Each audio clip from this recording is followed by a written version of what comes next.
La represión podría empezar a darse cuando el establishment siente que hay alguna oposición, alguien que le está disputando el poder, ¿no? Y que dice, no estoy dispuesto a ceder ninguna proporción de mi poder. Y entonces, claro, con ese objetivo son capaces de llegar a las armas, a la violencia, a la guerra. En realidad de lo que se trata es que el monopolio del poder sea indiscutible. Es mío y no lo cedo. Y quien pretende arrebatármelo, bueno, voy con las armas, con las flechas, los dardos, los cañones, los mosquetes, las escopetas, pero no voy a ceder el poder. Sí, y en ese sentido creo que lo que decías de los mexicas y la represión, no sé si eso se deba de entender como represión, porque las masas no se levantaban en contra del Tlatoani. O sea, había un sometimiento natural, jerárquico. Finalmente es lo mismo, pero tampoco creo que dieran los tributos de manera amable y agradable. Había un cuerpo de choque que era el que los pedía, ¿no? Pero no hacían una manifestación afuera del templo. Mandaban a los caballeros águila, lánzate por los tributos a Xochimilco, o sea, y los caballeros águila significaban el poder del Estado, ¿no? No, pero yo creo que también, yo coincido con Sandra, habría que definir un poco la represión, porque no es lo mismo que, como estaba estructurado el Imperio Azteca, finalmente todos estaban sometidos, y al menos que yo recuerde, no recuerdo, fíjate, no hay como ese momento de un levantamiento armado de parte de alguna población o de las naciones indígenas que estaban sometidas. Entendían su papel y cómo era la estructura, porque además todas las estructuras de las naciones indígenas eran así, o sea, la autoridad en lo alto, autoritario, una monarquía generalmente, y de ahí para abajo las decisiones. De hijos de dioses. Además. Es bastante más grave. Pero bueno, que pongamos que era la forma natural, a pesar de que no lo sea, porque ningún pueblo tiene que ser sometido por otro naturalmente, es un acto de locura. Pero llegan los españoles y eso sí, fuga, hierro y fuego, ¿no? No, pero yo sí vinculo la represión con un eminente contenido político. Sí. O sea, no tanto el hecho de cobrar impuestos te convierte en represor, ¿no? Sino que tú tienes que suprimir por la vía de los hechos, por la vía de la violencia, cualquier protesta ciudadana. Y entonces ahí es donde se da la represión, ¿no? Y yo ahí es donde lo ubico. Exacto, cuando la masa se amotina sí. en contra del gobierno y entonces el gobierno usa la fuerza, entonces sí es represión. En contra del poder constituido. Exactamente. Sí, entonces yo creo que ahí es donde empieza la represión.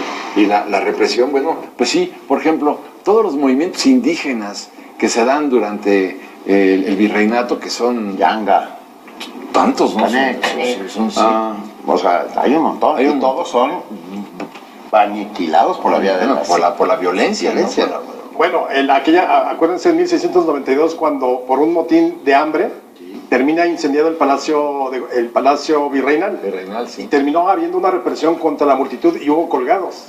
O los hijos de Cortés, uno de ellos, no me acuerdo cuál de los Martínez, que intentaron independizar o al menos querían romper el establishment de la Nueva España, también fueron ejecutados, salvo, creo que a Martín Cortés, el hijo, lo exiliaron, pero a todos los demás involucrados, cuello. Eso me parece que esos son los primeros ejemplos claros de represión propiamente. Porque están disputándole el poder político a alguien, y eso es lo que no se permite, y por eso viene la represión, y claro, tienes que... se producen baños de sangre con tal de que la autoridad se mantenga en el poder. Autoridad legítima o ilegítima, me tiene sin cuidado, ¿no? Claro, la legítima podría argumentar que yo tengo el monopolio del uso de la fuerza legalmente hablando, y entonces ya no sería tal vez represión, que para mí habría que analizarlo en cada caso, si es represión o si es la imposición de la legalidad por la vía de las armas, que también se puede dar. Híjole, sí, que ahí cae casi en el terrorismo de Estado. Pero es una frontera muy... Crimen de Estado. Crimen de Estado, por supuesto, crímenes de lesa humanidad. Atentar contra tu propio pueblo es sin duda crímenes de lesa humanidad. A ver, pero Porfirio Díaz, como bien lo dijo al principio Sandra, es el primero que lo institucionaliza y lo convierte en un modus vivendi, ¿no? Y no solo eso, permite no solo la represión del Estado, sino la represión por interpósita persona. Estoy pensando en dueños de minas en Cananea, Río Blanco, etcétera, etcétera, ¿no? Donde no solo es el Estado el que interviene, sino las guardias blancas de los grandes señores feudales que seguían existiendo en este país. Bueno, pero también yo creo que teníamos que irnos más para atrás en principios del porfiriato, con la frase histórica de Porfirio, mátalos en caliente. Para mí ese es el prototipo de la represión sin discusión alguna. Eso de mátalos en caliente, ¿cuál legalidad? ¿Cuál constitución del 57? ¿Cuál nada? Mátalos en caliente, se acabó. ¿Por qué? Porque vienen a tratar de arrebatarme el poder. Claro, la cero tolerancia a cualquier cosa que pusiera en peligro su poder, incluso los medios, bueno, la prensa, entonces, totalmente controlada y reprimida por Porfirio Díaz. Pero bueno, a ver, yo te pongo. Para empezar, no está comprobado que él haya dado, no existe el telegrama. Es de 1879, hay un grupo de lerdistas que están conspirando como nosotros, pero ellos en Veracruz, en el Vapor Libertad, y entonces los agarran prisioneros, les avisan al centro, aquí era 1879, Porfirio Díaz está ahí en el palacio y le dicen, oiga, pues hay un levantamiento ahí de lerdistas.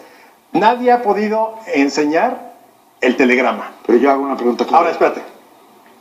El telegrama por lo pronto no existe. Salió la frase, yo creo que sí la dijo, porque obviamente sería muy bruto. Si pongan por escrito, mátalos en caliente. Sí. Ha de haber dicho, échenselos. Porque sí los terminaron ejecutando a esos lerdistas. Esa es una represión flagrante. Pero nada más, simplemente para precisar, el telegrama nadie hasta el día de hoy lo ha encontrado.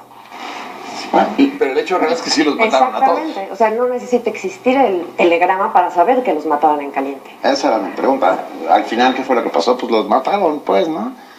Díaz creó todo un sistema alrededor suyo de delación, venganza, represión, de tal magnitud y proporciones que todo el Estado estaba controlado por sus